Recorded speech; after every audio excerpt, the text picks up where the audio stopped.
He said she was just a friend. I wanted to believe him. I needed to believe him, because the alternative, that I was being lied to, would mean the life we built was already broken. 8 months later, he told me the truth, and by then, I wasn't even angry anymore. I was done. You know how sometimes your gut whispers before your heart's ready to listen? It started small. A name that came up a little too often. A laugh that sounded different when he texted her. A smile he didn't share with me anymore. I asked him one night, casually, "You two seem close. Is there something I should know?" He looked me dead in the eyes and said, "She's just a friend. Don't be paranoid." That word stuck with me. Paranoid. Like I was the crazy one for noticing the shift, the extra time at work, the sudden need for space, the locked phone that used to sit face up on the counter. But I told myself, trust him. This is just a rough patch. All couples go through this. So I stayed. I tried harder, planned date nights, wore his favorite perfume, pretended not to see him texting her under the table, because when you love someone, you try to fix the cracks, even when you're the only one patching the wall. But then came the night I couldn't pretend anymore. We were at a friend's birthday dinner, and he kept checking his phone, smiling, the kind of smile I hadn't seen in months. I leaned over and asked, "Who's making you so happy?" He barely looked at me, just said her name like it meant nothing. And I broke, not loudly, not dramatically, just quietly. That night when we got home, I stood in the doorway and said, "I can't do this. Not like this." He didn't stop me, didn't cry, didn't say I was wrong, just shrugged and said, "You're overreacting, it's all in your head." So I packed a bag, left a key on the counter, and walked out. The first few weeks were unbearable. I kept replaying it all, trying to convince myself I overreacted. That maybe he really hadn't cheated, that maybe I had destroyed something that wasn't broken. But you know what hurts more than betrayal? Doubt. The way it eats you alive at 3 a.m.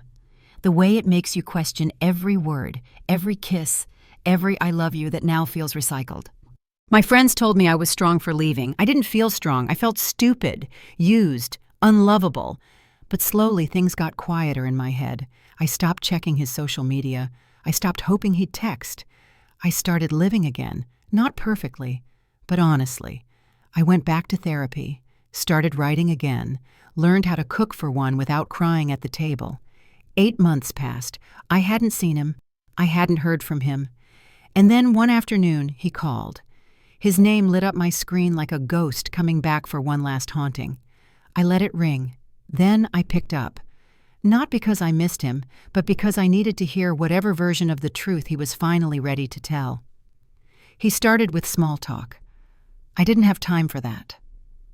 "What do you want?" I asked, my voice flat. He sighed, and then he said it.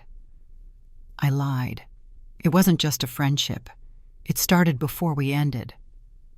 I didn't react, didn't gasp or scream or cry. I just let the silence stretch. He continued, "I didn't want to admit it, to you or to myself, but you deserved better than that."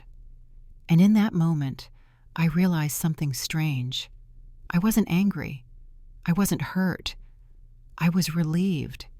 Because for 8 months, I had carried the weight of wondering if I had imagined it all. And now I had confirmation. I wasn't crazy. I wasn't paranoid. I was just lied to. He asked if we could meet, talk things through.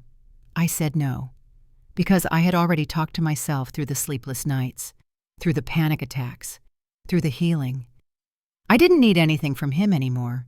Not closure, not apologies, not explanations. I had closed the door myself. I hung up the phone and sat there, staring out the window, wondering how many people are walking around trying to make love work with someone who's already given their heart to someone else. How many people are settling for being someone's stability while they chase excitement behind a screen? Here's what I know now. Love shouldn't make you feel like you're competing with ghosts. It shouldn't make you question your worth every time their phone lights up. And if someone ever makes you feel like you're too much for expecting loyalty, walk away. Not because it's easy, but because you're worth the peace that comes after. Closing, raw and grounded. I left when he said she was just a friend, because deep down I knew what that meant, and 8 months later, when he finally admitted the truth, I wasn't waiting to be right. I was just proud that I didn't wait to be broken. So if you're reading this and doubting your gut, trust it. If something feels off, it probably is. And if you've ever walked away from someone who made you feel like second place, you didn't lose them. You chose yourself. And that's the win.